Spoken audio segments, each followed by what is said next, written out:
इतने मुश्किल हालात में जब आपकी पार्टी को आपकी ज़रूरत है, आपने कोई भी ओहदा अभी तक लेने से इनकार कर दिया।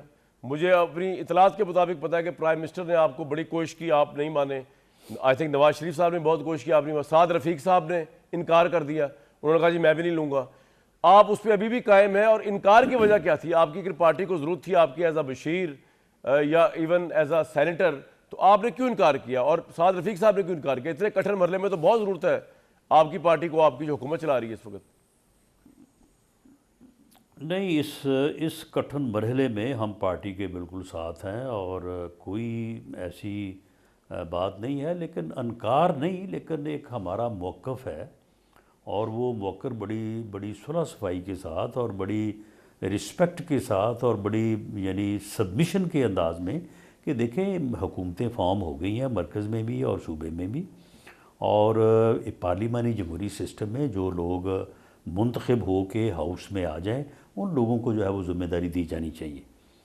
और बाकी कोई पार्टी से कोई राह फरार इख्तियार करने वाली बात नहीं है और कोई ऐसी इनकार वाली बात भी नहीं है। एक आर्गूमेंट है पार्टी में जो है वो बैठ के जब बात होती है तो उसके मुताबिक जो है वो आप मान गए बात एक दो मरतबा हुई है। पंजाब में आपको नहीं मानने अहम की जिम्मेदारी नहीं, मिल रही है कोई? नाराज़गी आप मान गए? नहीं नहीं बात यह है कि मानने वाली बात तो तब हो ना अगर राणा साहब, मेरे पास तो पूरी नाराज़गी हो। इत्तलात है कि प्राइम नाराज़गी है मिनिस्टर ही ने कोई आपके नहीं। साथ 1.5 घंटे। मेरी बात सुने, मेरी बात सुने राणा साहब, मेरी बात सुने। जो टेलीफोन ऑपरेटर है ना वो मेरा वाकिफ है, तो मेरे पास तो पूरी इत्तला है कि प्राइम मिनिस्टर ने आपको टेलीफोन पे बड़ी मनाने की कोशिश की, आप नहीं मान रहे थे आखिरी इत्तला आने तक। अब अगर आप मान गए तो मुझे ऑन एयर बता दें कि मान गए आप कि नहीं माने। इसमें ऐसी क्या बात, छुपने वाली बात नहीं। अगर आप जिम्मेदारी ले रहे हैं बड़ी अच्छी बात है जी। नहीं मियाँ साहब को मैंने जो अपनी सबमिशन की है तो मुझे मेरा ख्याल ये है कि वो उस राय का भी एहतराम करेंगे। देखिए पार्टी के अंदर एक मौक़िफ़ होता है, उसके बाद एक फ़ैसला होता है, फ़ैसले को फिर सभी जो है वो तस्लीम करते हैं। हमारा जो मौक़िफ़ है वो विदिन पार्टी है, बाहर हमने को बैठ के उसे किसी मीडिया पे तो उसको डिस्कस नहीं लेकिन अब करना। ये फैसला हो गया कि पंजाब में आप कोई है जिम्मेदारी हमारा ले रहे हैं सर, और अहम जिम्मेदारी उस आप ले रहे हैं, मौक़िफ़ ये फैसला हो गया? नहीं इस बारे में कोई फ़ैसला नहीं हुआ। बाकी जब कभी मिलते हैं तो बात होती रहती है। अच्छा। तो लेकिन मेरी इतलात तो खैर थी कि आप हाँ, ये वही आपने कंफर्म कर दिया कि आप नहीं ले रहे उदा प्राइम मिनिस्टर के इंसिस्ट करने के बावजूद या किसी और के।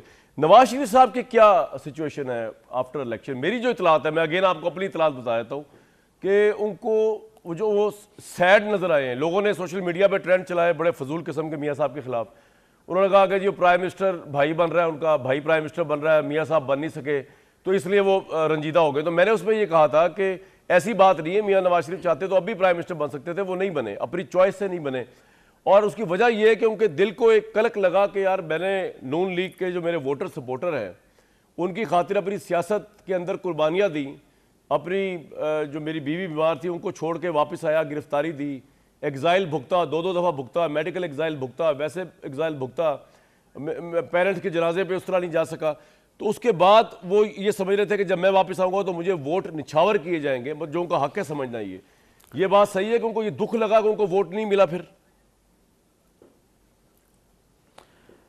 नहीं देखें, सियासत में इलेक्शन जब लड़ा जाता है तो जीतने के लिए लड़ा जाता है, लेकिन हारा भी जा सकता है। और इलेक्शन में हार जीत जो है वो बिल्कुल पेश नज़र होती है, रखी जानी चाहिए। मामला ये है कि हमारी जो सियासी सोच समझ कमिटमेंट वो तो यही थी कि इस वक्त मुल्क जिन हालात में है, इन हालात तक इसे पहुंचाने में हमारा कोई कसूर नहीं है।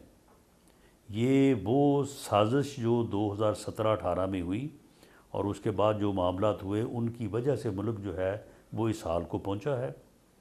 अब लोग पाकिस्तान के अवाम जो है वो कम से कम सिंपल मेजॉरिटी जो है वो PMLN को दें और मियाँ नवाज शरीफ जिनका एक एक्सपीरियंस है, जिनका एक सियासी कद काट है, वो मुल्क के वज़ीर आज़म बने। ये आप अगले इलेक्शन की बात कर रहे हैं में इंशाअल्लाह अगले इलेक्शन की बात कर रहे हैं या आपको मिड टर्म नहीं, मैं अब की नहीं, मैं आपकी बात कर रहा हूँ। अच्छा, मैं अब ये आप सोचिए 2024 का जो इलेक्शन गुजर चुका है, तो मैं ये नवाज कह शरीफ रहा हूँ साहब कि का हमारी सेंटीमेंट क्या उसमें सर?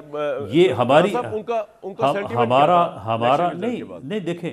नहीं देखें सेंटीमेंट मैं समझता हूँ कि इसके करीब करीब ही था कि हम इस यानी प्रोग्राम के तहत, इस कमिटमेंट के तहत कि जो है वो मुल्क इन हालात में पहुंचाया गया है और इसमें हमारा कसूर नहीं है। हमने भरपूर कोशिश की कि मुल्क के हालात जो है वो बेहतरी की तरफ जाएं। तो अब इस इलेक्शन में हमें सिंपल मेजॉरिटी लोग दें और उसके नतीजे में PMLN अपनी गवर्नमेंट बनाए। ये पॉइंट और आपको भी मियां समझ नवाज आ गया। शरीफ अच्छा, लीडर अच्छा, बने। वो तो नहीं हो सका, ठीक है, अगले मुझे 2 पॉइंट समझ आ साल गया में सर। अगले 2 साल में हम जो है वो इस मुल्क को इस मुआशी दलदल से निकालेंगे। ये नहीं हो सका। हमें राइट, बिल्कुल इस बात का ये अफसोस नहीं हो है सका। और हम समझते हैं कि ये फ़ैसला जो है ये अवाम ने किया है। हम उसे गलत कहें ना कहें, लेकिन हम उससे मुतफिक नहीं हैं और हम समझते हैं कि इस बिल्कुल फैसले की वजह से मुल्क जो है वो मज़ीद जो है वो मुश्किल में सर, गया है। अब एक चांस है, वो चांस जो है वो हम कोशिश कर रहे हैं कि अल्लाह करे कि बेहतरी की तरफ जो है वो हालात चले जाएँ। इतलात सर मेरे पास कुछ ऐसी भी है कि शायद नवाज शरीफ साहब लंदन चले जाएं, उनके मेडिकल मुआयने हैं या कुछ हैं, लेकिन वो लंदन चले जाएं और ज़्यादा वक्त वहाँ गुजारेंगे। इसकी कोई तस्दीक तरदीद कर सकते हैं आप? नहीं, वो अपना ज़्यादातर नहीं बल्कि सारा वक्त जो है वो पाकिस्तान में गुजारेंगे। लंदन में अपने मेडिकल चेकअप के लिए वो जा सकते हैं, इसमें तो कोई दूसरी राय जो है वो नहीं हो सकती। उम्रा करने के लिए भी जा सकते हैं, लेकिन अपना ज़्यादातर वक्त जो है वो पाकिस्तान में ही गुजारेंगे और इंशाअल्लाह ताला पार्टी को भी वक्त देंगे और पार्टी को जो है वो पूरी जो है वो गाइडेंस, रहनुमाई और पूरी तरह से मुतहर्रिक भी करेंगे इंशाअल्लाह। मैं एक ब्रेक लूंगा, उसके बाद इमरान खान के मामले पे ज़रा मैं जानना चाहूँगा राना साहब आपसे कि आप खुद कह रहे हैं कि उनके इंडिपेंडेंट्स ने जो आप लोगों को हराया, तो क्या इसका मतलब ये है कि इमरान खान ख्वाह जेल में है, लेकिन जब भी जेल से बाहर आएगा या इवन अभी अभी भी जब जेल में है तो वो पाकिस्तानी पॉलिटिक्स में रेलिवेंट है और आपको टफ टाइम देने के लिए तैयार होंगे, गिवन द फैक्ट कि आपको मजीद मुश्किल फैसले करने और आपके नज़दीक मजीद माशी हालात जो है वो मजीद अनपॉपुलर कर सकते हैं आपकी गवर्नमेंट को? एक बात जहर वाला मामला भी डिस्कस करना है। आपका तो माशाल्लाह जेल का बड़ा एक्सपीरियंस है। क्या जेलों में पाकिस्तान की इस तरह होता है कि इस तरह बुशरा बीबी ने इल्ज़ाम लगा दिया को? और ये 6 जजेस वाला मामला जो है इसकी कितनी इंप्लीकेशन, सिग्निफिकेंस हो सकती है? और नून लीग जो एक ज़माने में जस्टिस फाइज ईसा साहब और शौकत सिद्दीकी साहब के साथ खड़ी हुई थी, आज किसके साथ खड़ी हुई है?